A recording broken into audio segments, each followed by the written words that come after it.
Salut tout le monde, j'espère que vous allez bien, je suis ravie de vous retrouver dans cette nouvelle vidéo. Je vais vous présenter donc tout le maquillage que j'ai terminé en 2024 et je suis quand même contente du résultat. J'aurais pu faire mieux, mais c'est quand même pas mal et je vais essayer pour cette année de faire un petit peu mieux. Je vais vous présenter par catégorie les produits que j'ai terminés et après je vous donnerai le nombre de produits terminés et je vais essayer de me challenger un petit peu sur cette année 2025. On va commencer par les produits sourcils, c'est ce que j'ai en plus grand nombre, c'est ce que j'utilise, enfin c'est ce qui part le plus vite hein, on va dire. Donc en crayon à sourcils, je vais essayer de rassembler déjà les mêmes crayons. J'ai celui de chez Anastasia Beverly Hills, le Brow Wiz, donc j'en ai un en format classique et un en petit format que j'avais eu en cadeau chez Sephora. Moi j'utilise la teinte Medium Brown. J'utilise celui-ci en ce moment en Medium Brown et franchement il est génial. J'adore ce crayon à sourcils, il est juste un petit peu cher mais franchement je l'adore, il est excellent. Donc voilà, j'ai déjà fini deux produits à sourcils. Un autre de chez Anastasia Beverly Hills que j'aime beaucoup, c'est le Brow Definer. Je pense que je pourrais le racheter. Celui-ci, vous voyez, il a la mine qui est en triangle, comme ceci. Donc il est un petit peu plus gros, mais c'est très facile de se faire les sourcils avec. Et je pense que je pourrais racheter peut-être celui-ci à la place de celui-ci. On verra, mais en tout cas quand j'aurai fini tous mes produits à sourcils, alors déjà je pense que je vais avoir fini mes produits à sourcils, mes crayons dans pas longtemps parce que je crois qu'il m'en reste deux qui sont entamés et le Anastasia Beverly Hills qui est en cours d'utilisation et après j'en aurai plus. Donc peut-être que je rachèterai le Brow Definer ou peut-être que je rachèterai celui de chez Sephora que j'aime beaucoup. C'est le crayon sourcil rétractable tout simplement. En fait je trouve que c'est un excellent dupe du Brow Wiz de chez Anastasia. Je pense qu'il y a moins de quantité dedans mais il est quand même bien moins cher et franchement c'est un crayon que j'aime beaucoup. Moi j'utilisais en teinte, je crois que c'est la 08 et franchement c'était pas mal du tout. Un crayon à sourcils que j'ai beaucoup aimé, je pensais pas parce que je pensais qu'il allait être trop sec mais en fait finalement ça s'est super bien passé. Je l'ai eu en teinte Dark Brown, c'est celui de chez LH Cosmetics. J'achèterai pas forcément celui-ci parce qu'il faut le commander soit chez Beauty Bay soit sur le site de la marque. C'est un peu plus compliqué de se procurer, mais franchement je l'avais eu dans le calendrier de l'Avent LH Cosmetics et je l'ai beaucoup aimé. J'ai terminé celui de chez Makeup Forever, c'est le Aqua Resist Brow Definer que j'ai beaucoup aimé, sauf que c'est la teinte qui était trop chaude pour moi. Là c'était la Soft Brown, je pense qu'il faudrait que je prenne une teinte au-dessus et plus froide et sinon le crayon en soi est vraiment très bien. Comme j'ai moins 40% chez Makeup Forever en continu, il est possible qu'un jour je le rachète même s'il est en promo ou autre et franchement il est très bien. Un autre crayon à sourcils que j'ai beaucoup aimé, c'est un crayon qui se taille, c'est celui de chez Benefit, c'est le Gimme Brow Pencil Volumizing, un truc comme ça. Pareil, ça si vous avez les sourcils déjà qui sont définis et que vous voulez juste les crayonner un petit peu pour les remplir et leur donner un peu plus de volume, celui-ci il est parfait. C'est la teinte numéro 3 que j'ai. Je pense que je pourrais prendre une teinte un tout petit peu plus foncée, ça pourrait aller aussi. Mais franchement, il a été génial. Pour fixer mes sourcils, j'ai fini 3 produits. Un de chez Sephora que j'aime vraiment beaucoup, c'est le gel sourcil fixant transparent que je pourrais racheter franchement une fois que j'aurai fini mes gels à sourcils Anastasia. Il m'en reste 2 de gel à sourcils Anastasia. Et une fois que je les ai terminés, franchement, je pourrais racheter celui-ci parce qu'il est vraiment excellent. Il fonctionne très bien. J'ai testé aussi le Brow Freeze Gel de chez Anastasia Beverly Hills. J'accroche pas avec ces textures un petit peu trop gélifiées où il faut plaquer ses sourcils. Moi je plaque pas mes sourcils donc celui-ci je le rachèterai pas. Et ça c'est un produit normalement pour rendre ces mascaras waterproof de chez Huda Beauty. Et en fait j'aime pas du tout sur les cils donc je l'ai utilisé pour fixer mes sourcils. Honnêtement il fonctionne super bien. En plus il a une brosse qui est toute petite donc c'était très bien pour les sourcils. Et je l'ai bien aimé, je rachèterai pas parce que je l'ai utilisé sur les sourcils vraiment pour le terminer, histoire que ça traîne pas dans mes placards, mais franchement j'ai trouvé ça plutôt pas mal. Si vous l'avez dans vos placards et que vous savez pas quoi en faire, essayez-le sur vos sourcils. Ensuite pour les lèvres, j'ai terminé 2 produits, une lip oil de chez Kosas, j'avais eu ça en cadeau dans une commande, franchement c'était pas mal du tout. Je rachèterai pas parce que des produits pour hydrater les lèvres j'en ai plein, mais bon c'était pas mal. J'ai terminé de chez Kiko, c'est un gloss, le Festival Glow Lip Gloss que je voyais plus comme un baume à lèvres que j'ai pas du tout aimé, que ce soit au niveau du goût, de l'odeur et de l'effet sur les lèvres. J'avais même enlevé le stopper hein, pour le terminer complètement. Donc ça non je rachèterai pas, je suis même pas sûre que ça existe encore. En base pour le teint j'ai fini 2 produits. J'ai fini une base de chez C'est la Glow Super Gel que j'ai beaucoup aimé, c'est en teinte Star Glow. Franchement j'ai beaucoup aimé, si j'avais pas autant de base j'aurais pu honnêtement la racheter parce qu'elle fonctionne divinement bien. Elle laisse un petit glow, elle laisse la peau repulpée, hydratée, nourrie. Moi ça c'est le genre de base que j'aime beaucoup, donc je peux que vous la conseiller. Et j'ai terminé cette base de chez Make Up For Ever. Alors c'est la UV Protector Step 1 Primer avec un SPF 50+, PA+++. C'est une base qui est protectrice et hydratante et qui apporte de la lumière également au teint. Je trouve qu'elle est... En fait, je l'aime pas trop cette base là et je l'ai utilisée en tant que solaire à la fin de ma routine skincare quand je me maquillais pas parce que je pouvais pas me maquiller après cette base, c'était une catastrophe sur moi. Et comme elle a un SPF 50, je pouvais pas la laisser traîner trop longtemps dans mes tiroirs parce que le SPF allait se perdre.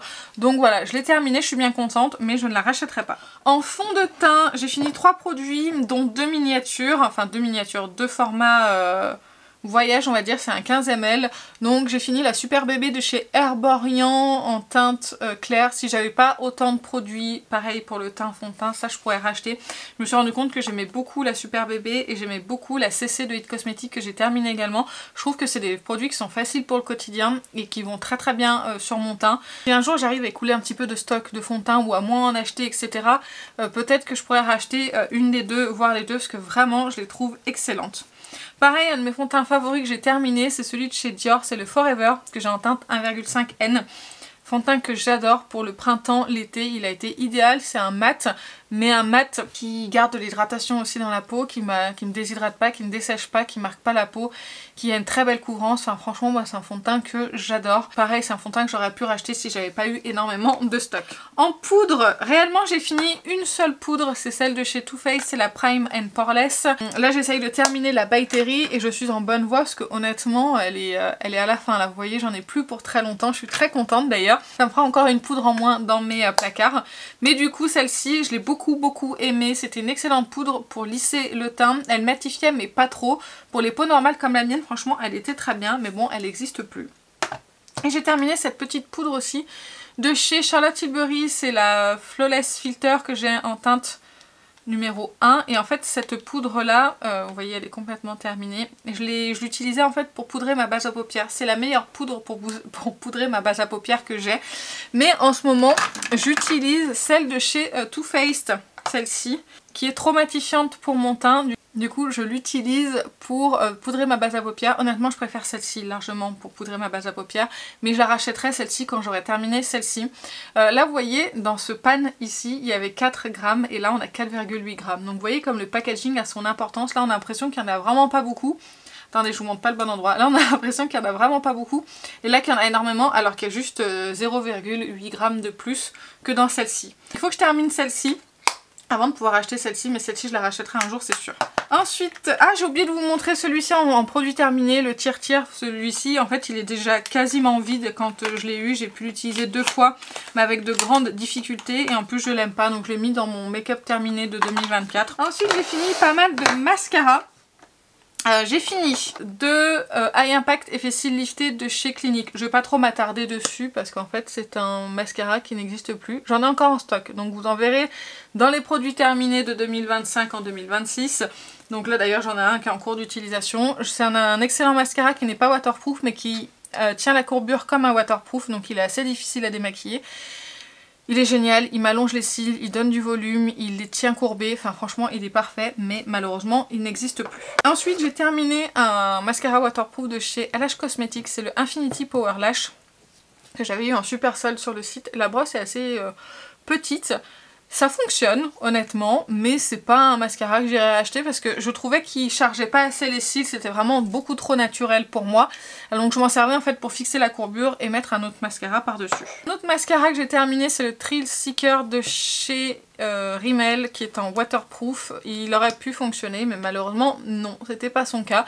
Il tenait pas la courbure donc du coup je l'ai couplé avec un autre mascara pour pouvoir l'utiliser, mais c'est vrai que je le rachèterai pas. Le Lash Clash de chez Yves Saint Laurent en waterproof que j'ai terminé, il est pas assez waterproof, il tient pas la courbure sur moi. Donc c'est dommage, que j'aime bien l'effet du Lash Clash parce qu'il donne beaucoup de volume et qui charge les cils, mais il tient pas la courbure, donc c'est dommage, donc je le rachèterai pas. Même topo pour celui-ci, le The Falsies Surreal de Maybelline, il ne pourrait pas faire des noms français, sérieux. Celui-ci, il tenait pas assez la courbure sur mes cils, donc bah voilà, moi j'aime en priorité que ça tienne la courbure, après que ça me donne du volume et que ça apporte de la longueur, mais c'était pas son cas. Et là, une excellente découverte que j'aurais pu mettre d'ailleurs dans mon best-of produit de 2024, c'est le Beach Waterproof Mascara de chez Eiko. Honnêtement, celui-ci, il coche toutes les cases. Volume, courbure, waterproof à fond. Vraiment, celui-ci, je vais le garder pour cet été, celui que j'ai en stock. Parce que si vous voulez un excellent mascara waterproof qui tient, mais vraiment qui tient, il est très difficile à démaquiller, hein, celui-ci, attention. Franchement, il tient super bien. J'ai beaucoup aimé ce mascara et je le réutiliserai cet été. Et si vous voulez vraiment quelque chose qui tienne la courbure, qui allonge, qui donne du volume, il est parfait. Ensuite, j'ai terminé un seul liner, parce que bon, j'en utilise pas des masses. C'est le Epic Ink de chez NYX en teinte de brown. Franchement, il est très très bien, il fonctionne bien. Moi, je trouve que ça c'est un excellent liner, je trouve que c'est le meilleur. Le Tattoo Liner est pas mal de chez KVD, mais pour le prix et pour ce que je mets comme liner, je préfère mettre voilà, moins cher, 10 € pour un liner, je trouve que c'est très très bien.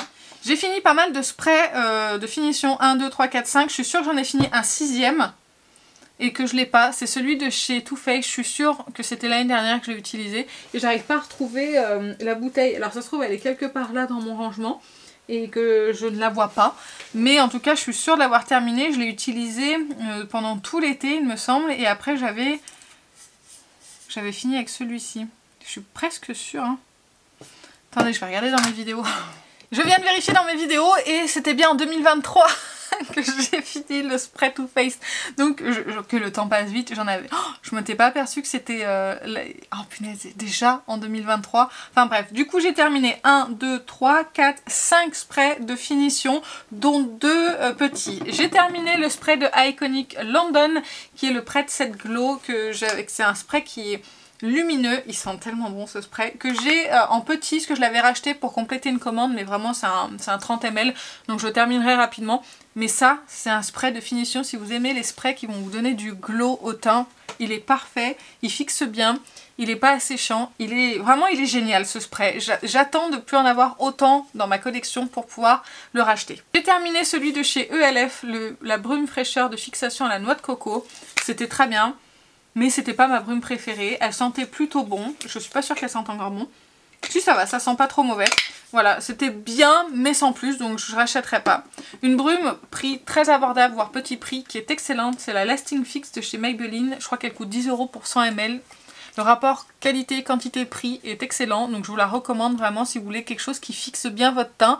Moi ça me tire pas, ça me déshydrate pas la peau et ça fixe bien et ça fond les matières. J'ai quand même une préférence pour celle de Charlotte Tilbury, mais elle est quand même très très bien, et si un jour j'ai plus du tout de spray et que je sais pas vers quoi aller, franchement je serais capable de la racheter. J'ai terminé celle de chez Laura Mercier, enfin je l'ai presque terminé, le reste je l'ai jeté parce que honnêtement c'est une catastrophe ce spray. C'est un spray qui est de fixation hydratant invisible, sans alcool, et en fait dès que je l'applique je trouve que déjà la brume elle est nulle.